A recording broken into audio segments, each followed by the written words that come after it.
નમસ્કાર દર્શક મિત્રો, હું છું મોહન મેરિયા અને આપ જોઈ રહ્યા છો કચ્છ વાગડ ટીવી. સંઘર્ષથી સફળતાની સફર અને મળવા જેવા માણસો, એમાં આજે આપણી સાથે જોડાયા છે જગદીશભાઈ ગોર. સર, પહેલાં તો આપનું પૂરું પરિચય દર્શક મિત્રોને આપશો.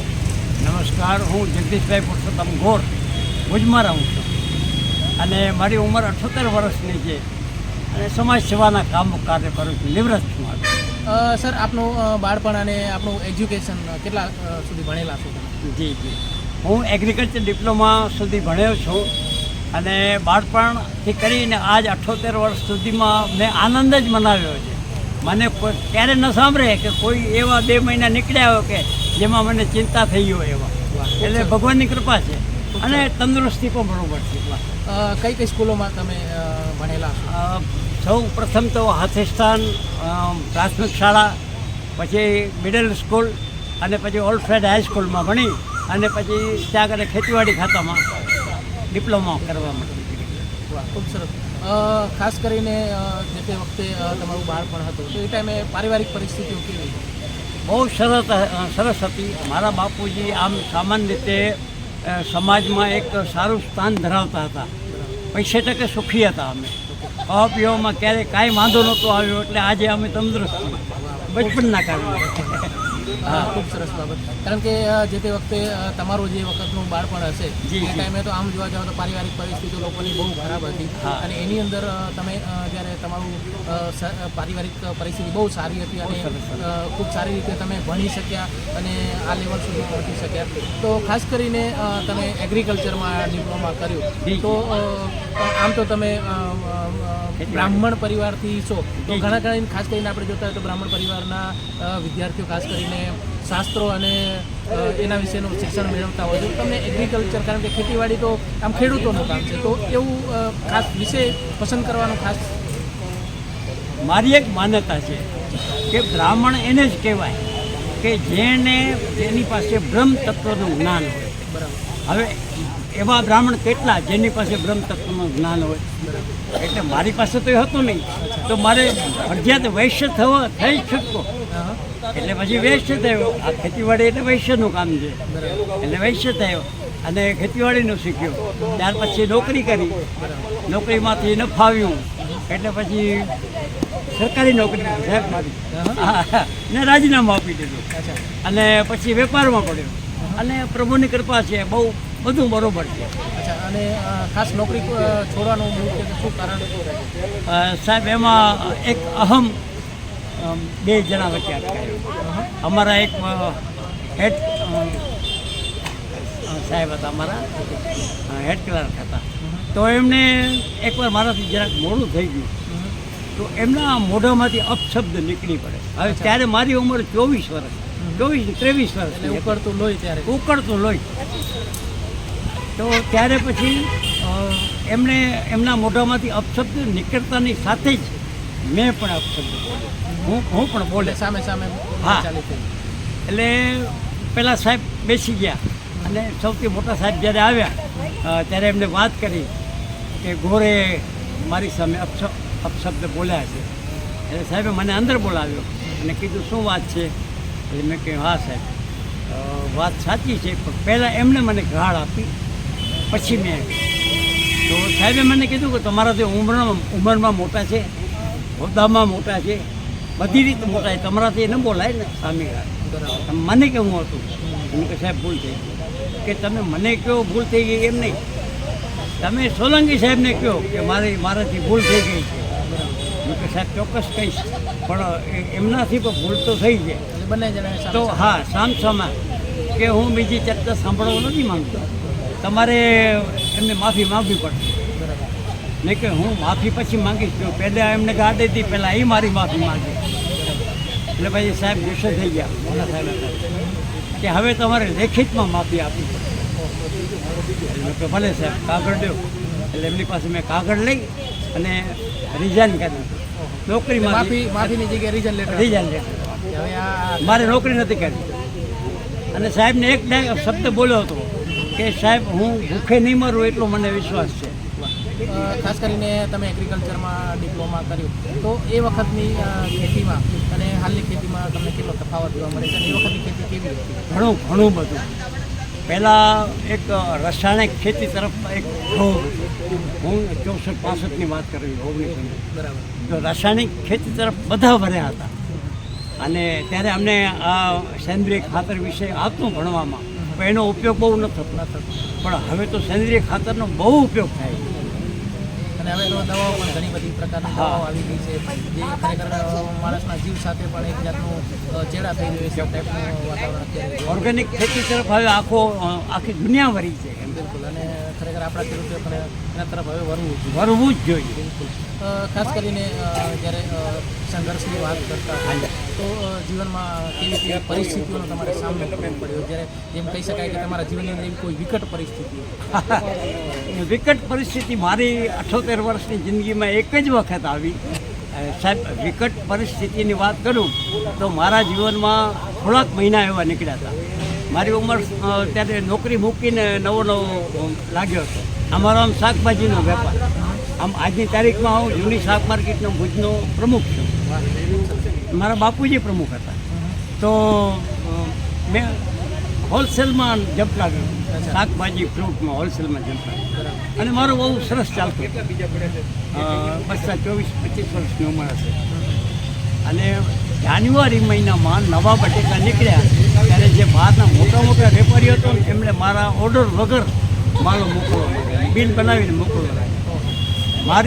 મારામાં એટલો સાહસ નહીં કે ભાઈ આ બિલ હું ન સ્વીકારું.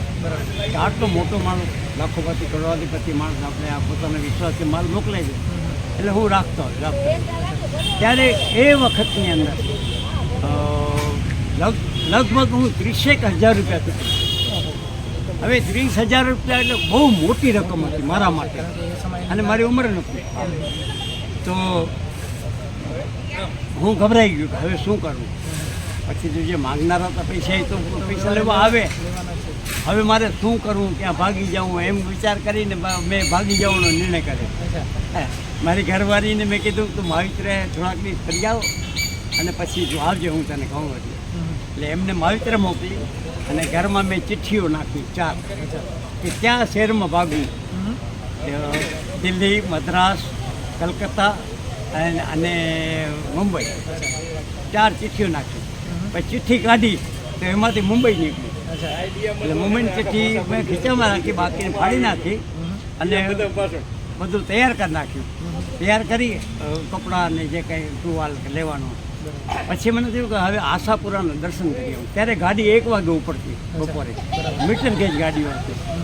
તો એ રીતે મેં તૈયાર કરીને આશાપુરા મંદિરે ગયો. તો મંદિરની અંદર ભુજના આશાપુરા મંદિરમાં પગ રાખતાની સાથે જ મને એક વિચાર આવ્યો કે તું જ્યાં જઈશ ત્યાં કિસ્મત તારી સાથે આવે.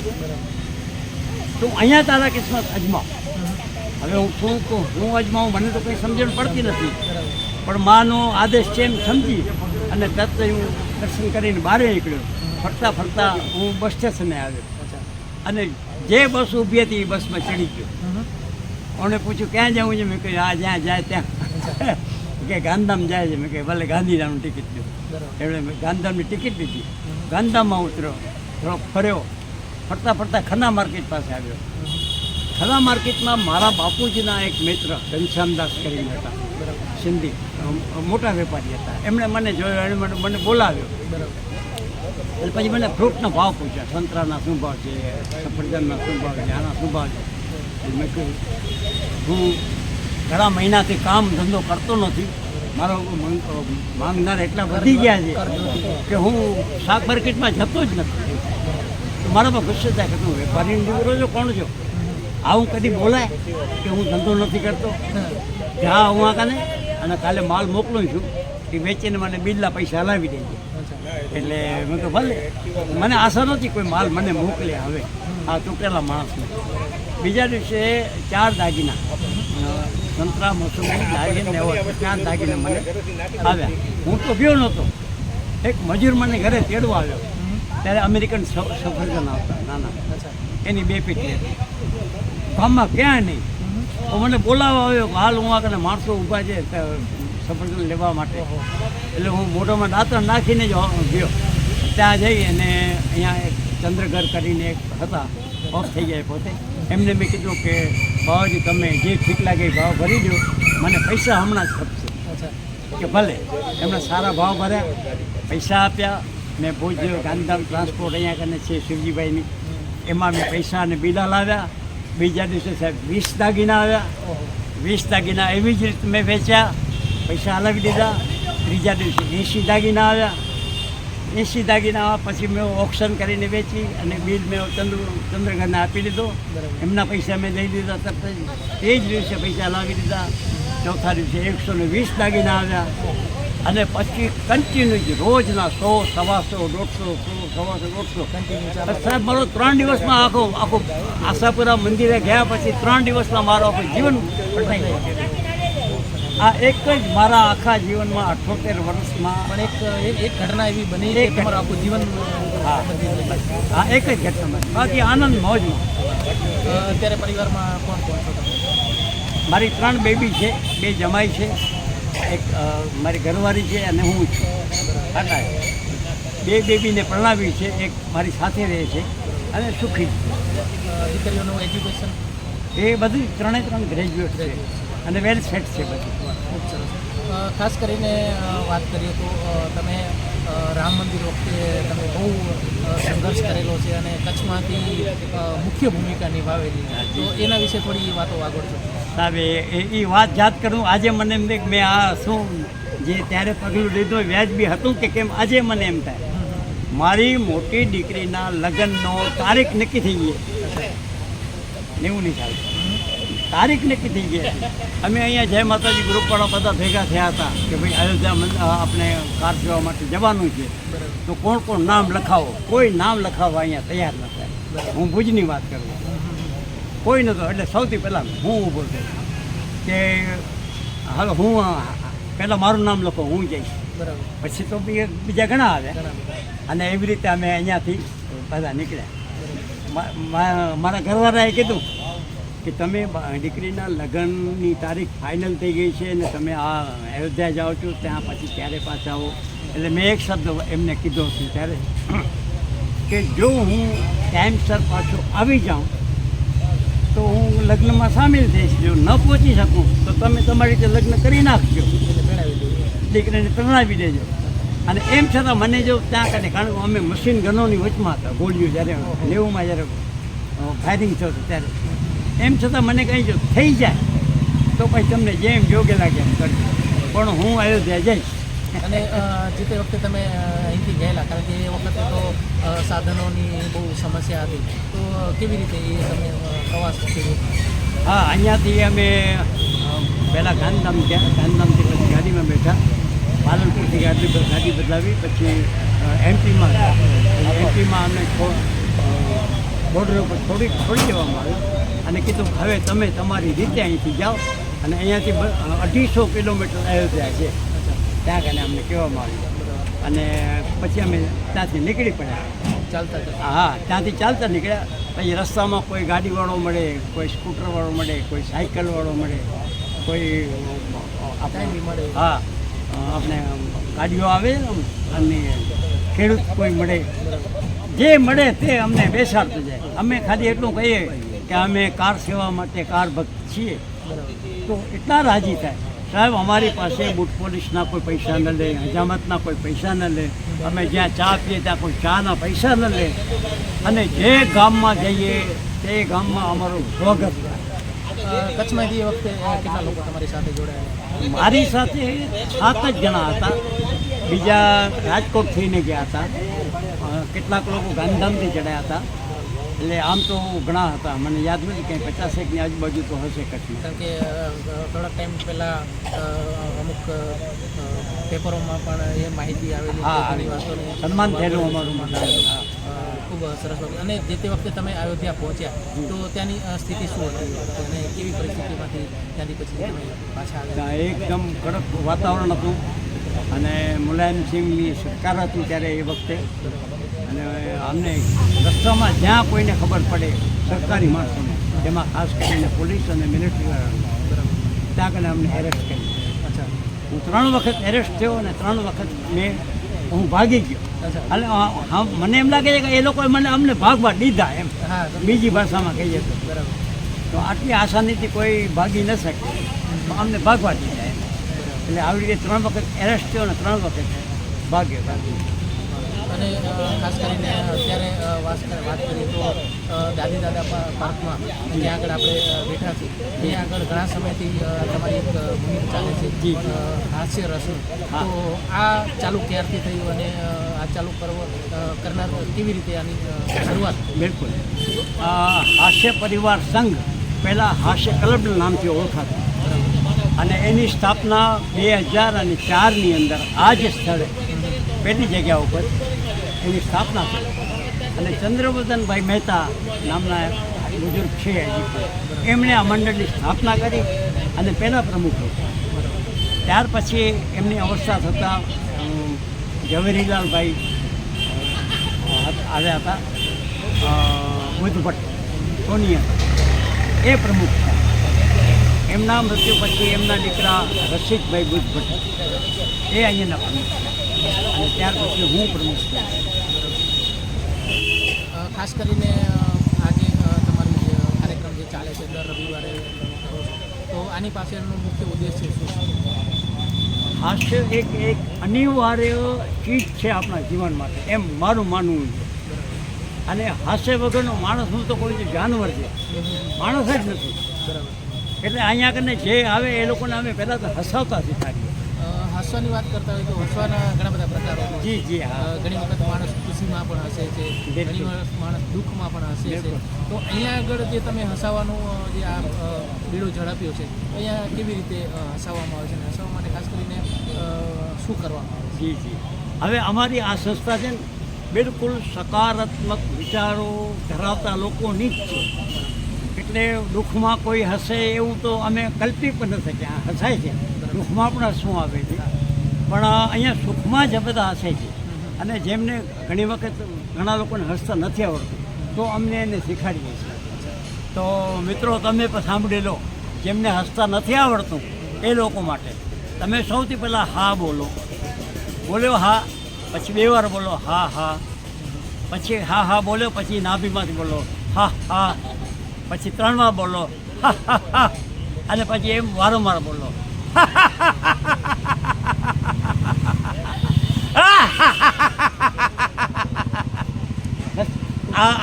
આવી રીતે અમે બધાને હસતા શીખાડીએ છીએ. આમાં તમે હાથી બોલો, હા હી હી હું એ હઈ, તમે કાંઈ પણ બોલો, અચ્છા, એમાં પણ નાભીમાંથી તમે અવાજને કાઢો બારે. બરાબર છે. એટલે એનાથી પોતાની શરીરની જે ઉર્જાઓ છે એ એક્ટિવ થાય છે અને એનાથી ઘણી બધી પ્રકારની જે બીમારીઓ છે એને પણ તમે દૂર બિલકુલ બિલકુલ. આપણા 38 સ્નાયુઓ આનાથી મજબૂત થાય હસવાથી. 38 સ્નાયુઓ આપણા મજબૂત થાય છે. મનમાંથી જે વિકારો હોય છે તે દૂર થઈ જાય. બરાબર. તમને ગમે એવી ચિંતા હોય, તમે ખોટું હસો થોડીક વાર, તમારા એ વિચારો દૂર થઈ જશે. તમને ઊંઘ ના આવતી હોય તો રાતના હસીને પછી સુવો, તમને ઊંઘ આવી જશે. મને સમજી લો તમારા પ્રત્યે કાંઈ નફરત છે, કંઈક ઘૃણા છે, તમને નથી ગમતા અને તમે મારી સામે આવો અને હું હસવા લાગું, તો તમારા પ્રત્યેની મારી જે લાગણીઓ છે એ નીકળી જાય. એટલે મતલબ નેગેટિવિટી દૂર થઈ જાય. નેગેટિવિટી, હા બિલકુલ. નેગેટિવિટી એકદમ હસવાથી દૂર થઈ જાય છે. અચ્છા, ઓકે. અને દિવસમાં હસવા માટેનો કોઈ ટાઈમ પીરિયડ હોય છે, કયા ટાઈમે હસવું કમ્પલસરી કે અથવા તો આટલું જ હસવું કે એવું કંઈ? કોઈ જ નિયમ નથી, ગમે ત્યારે હસવું. પણ એક આપણે જે સમાજમાં રહીએ છીએ એ સમાજની મર્યાદા રાખીને હસવું. હમણાં હું રોડની વચમાં ઊભો રહીને હસવા લાગું તો એ ગાંડો ગણશે કે આમાં ગાંડો થઈ હા. જાય. બિલકુલ સાચી વાત. પણ મર્યાદામાં રહીને તમને જ્યાં જગ્યા મળે ત્યાં તમે હસી લો. તમને મોટેથી હસતા ના આવડે તમે અંદરથી હસો, કોઈ ફાયદો થાય છે. અચ્છા. અને ખાસ કરીને હસવાની બાબતની વાત કરતા હોય તો અહીંયા આગળ તમારા જે આ મુહિમ ચાલી રહી છે તો આની અંદર મહિલાઓ પણ જોડાયેલી છે કે ફક્ત પુરુષો માટે? બિલકુલ બિલકુલ. આજે અમારી આ સંસ્થામાં 250થી વધારે મેમ્બરો છે. એમાં લગભગ 50-60 મહિલાઓ છે. હા. અને બધા અહીંયા કને આનંદ પ્રમોદ અને હાસ્ય અમે પિકનિક કરીએ. હા, 12 મહિનામાં લગભગ 4 થી 5 પિકનિકો અમારી હોય. અચ્છા, ખૂબ સરસ. અને બહાર જઈએ, મોજ કરીએ. એટલે બધા આખું તમારું જે ગ્રુપ છે આખું બધું સાથે મળી અને પિકનિક એટલે સાથે બંને વસ્તુ થઈ જાય તમારે હરવા ફરવા માઇન્ડ ફ્રેશ થઈ જાય અને કંઈક ને કંઈક નાની મોટી એક્ટિવિટી થાય હા. અને બહુ મજા આવે. અને પાલાતા ગયા હતા 52 જણા હતા. અને અહીંયા આગળ તમારે જે આ મેમ્બરો બનતા હોય છે તો ખાસ કરીને જે ભુજના કોઈ લોકોને કદાચ તમારા સંગઠન સાથે ગ્રુપ સાથે જોડાવવું હોય તો એના માટેની કોઈ મેમ્બર ફીસ હોય છે કે અહીંયા આગળ કેવી રીતે ચાલે છે કોઈ કઈ રીતે જોડાય છે? આમ મારી રસીમાં મેમ્બર ફી નથી, પણ ન્યોછાવર કહી શકાય કે અમને ખબર પડે કે ભાઈ આ અમારો ગ્રુપનો માણસ છે એટલા માટે અમે ન્યોછાવર 100 રૂપિયા 12 મહિનાના, એટલે કે દિવાળીથી દિવાળી, નવા વર્ષથી કરીને દિવાળી સુધી 12 મહિનાના 100 રૂપિયા લઈએ છીએ. પણ 100 રૂપિયાના બદલામાં અમે લગભગ મહિનામાં 1-2 વખત તો અમે કરીએ છીએ, નાસ્તો પાણી ચા શેરડીનો રસ છે એ ફ્રીમાં આપીએ. ખૂબ સરસ. ના ખૂબ સારી બાબત છે અને આવી બાબત ખરેખર જે ઘણી બધી બીમારીઓ દૂર કરી શકતા હોય આવી એક્ટિવિટી ખરેખર દરેક શહેરની અંદર દરેક ગામની અંદર થવી જોઈએ. ખાસ કરીને યુવાનોને તમારો શું મેસેજ છે? બસ હસો, મોજ કરો, સાચું હસો, ખોટું હસો, ગમે એમ કરો પણ હસો બસ. ખાસ કરીને તમારી વાત કરતા હોય તમે ઘણા બધા પિક્ચરોમાં પણ કામ કરેલું છે તો ફિલ્મ ઇન્ડસ્ટ્રી સાથે ક્યારથી જોડાયા અને એનો અનુભવ કેવો રહ્યો અને કેવી સફર રહી તમારી? સાહેબ, પહેલો નાટક મેં 1954માં સ્ટેજ પર કર્યો હતો જ્યારે મારી ઉંમર 7 વર્ષની હતી. ત્યારના કલેક્ટર સાહેબ ખાબડે એમને મને ઇનામમાં 5 રૂપિયા, 54માં 5 રૂપિયા એટલે સાહેબ તમે હિસાબ કરી ગયો. ભારત દેશ આઝાદ હા એ જ વખતે એ ટાઈમે આઈ થિંક લગભગ કદાચ કોરીઓને પાયેલી ને એવી બધી કંઈક ના, અત્યારે રૂપિયાનો ચલણ આવી ગયો હતો. હા, પણ આના ટકા મતલબ કે 5 રૂપિયા એટલે તો બહુ મોટી 5 રૂપિયા એટલે બહુ મોટી વસ્તુ. અને કલેક્ટર ખાબડે સાહેબ મને 5 રૂપિયા ઇનામ આપ્યા હતા ત્યારે. બરાબર. તો ત્યારે તમે કેવું ફીલ કર્યું? ફીલ તો દુઃખ લાગ્યું હતું. એ 5 રૂપિયા સાહેબે લઈ લીધા. કેમ પાછું એવું? કે આ સ્કૂલમાં રાખવામાં તમને ન મળે. અચ્છા, એટલે ગિફ્ટ તમને મળી પડી રાખવાની સ્કૂલમાં એટલે પછી જે થયું હોય ભગવાન જાણે. પછી સાહેબે મને આપ્યા નહીં પૈસા. એક મળ્યા એટલે ખુશી થઈ પણ પછી દુઃખ થયું આવીને જતું રહ્યું. એના કરતાં મને ટકો આપ્યો હોત તો મને વાપરવા તો થાત. કારણ કે ત્યારે ટકા ને એવું એ બધી ટકો હાલતો, ટકો આનો એ બધા અત્યારે હાલતા. બરાબર છે. એ જે ટકો છે તો એ અત્યારનો જે રૂપિયો છે એ કેટલા ટકા હોય ત્યારે 1 રૂપિયો થાય? 16 આના બરાબર 1 રૂપિયો અને 2% એટલે 1 આના. અચ્છા, એટલે 32% એટલે 1 રૂપિયો.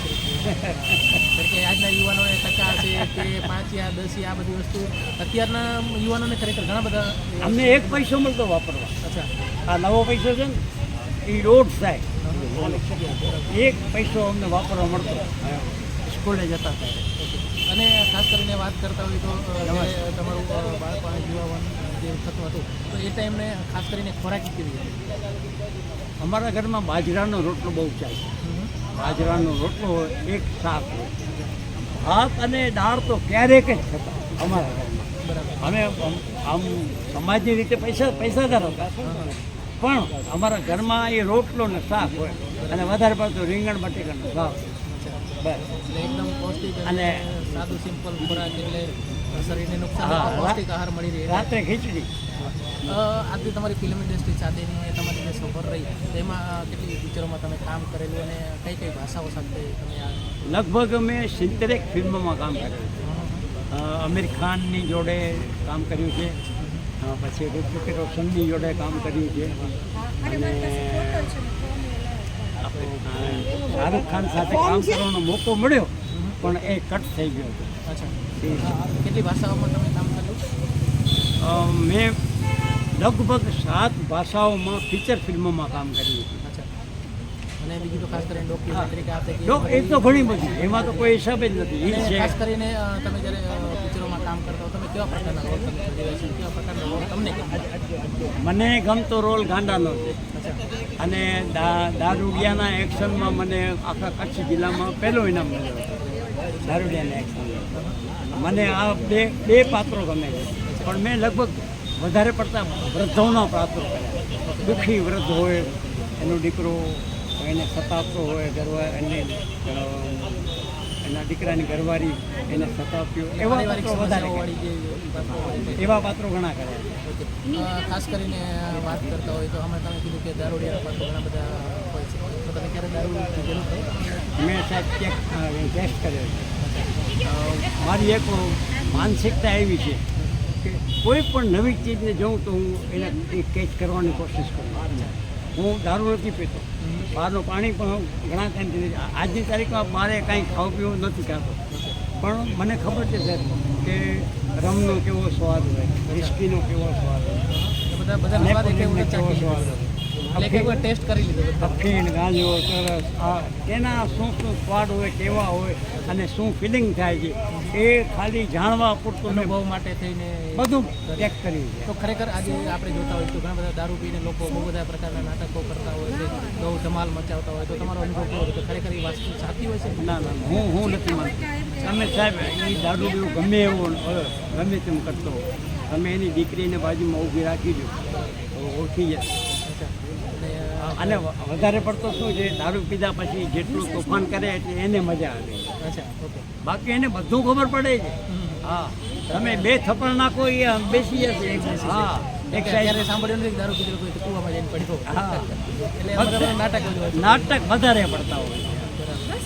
ખાસ કરીને જ્યારે ઘણી બધી પિક્ચરોમાં તમે કામ કર્યું છે, બીજું એક પાત્ર તમે ખાસ કરીને એક નિભાવો છો, તો તમે મેકઅપ આર્ટિસ્ટ તરીકે પણ તમે સારી એવી કામગીરી કરો છો. હા, તો અહીંયા લગભગ ભુજમાં ત્યાં નાટક કદાચ મને બોલાવવામાં આવે છે તો હું મેકઅપ પણ કરું છું. એમાં 2 ફીચર ફિલ્મોમાં આર્ટ ડાયરેક્શનનું કામ કર્યું છે. એમાં હારૂન નારૂન પિક્ચરમાં મને આર્ટ ડાયરેક્ટર તરીકે મને એવોર્ડ મળેલો છે. એટલે આર્ટ ડાયરેક્શન કરું છું અને મેકઅપ મેન પણ છું. સ્ક્રિપ્ટો લખું છું, કચ્છ મિત્રમાં, રેડિયોમાં મારી વાર્તાઓ આવે છે. એટલે મતલબ મલ્ટી ટેલેન્ટેડ છો તમે. મતલબ દરેક પ્રવૃત્તિ તમને ગમે છે. મને એમ થાય કે આ છે તો હું જ્યારે જેનો મતલબ ટાઈમ મળે ત્યારે એ ટાઈમનો સદુપયોગ કરી લેવાનો. જ્યારે જે સમય જે સમય હોય એ પ્રમાણે એને વર્તી લેવાનું. ખૂબ સારી બાબત છે અને ખરેખર જીવનમાં દરેક વ્યક્તિએ આ બધી જે આદતો છે જે કેળવવી જોઈએ કે જીવનમાં કંઈક ને કંઈક નવરું રખડવા કરતાં કંઈક ને કંઈક બિલકુલ કરતા રહેવું જોઈએ.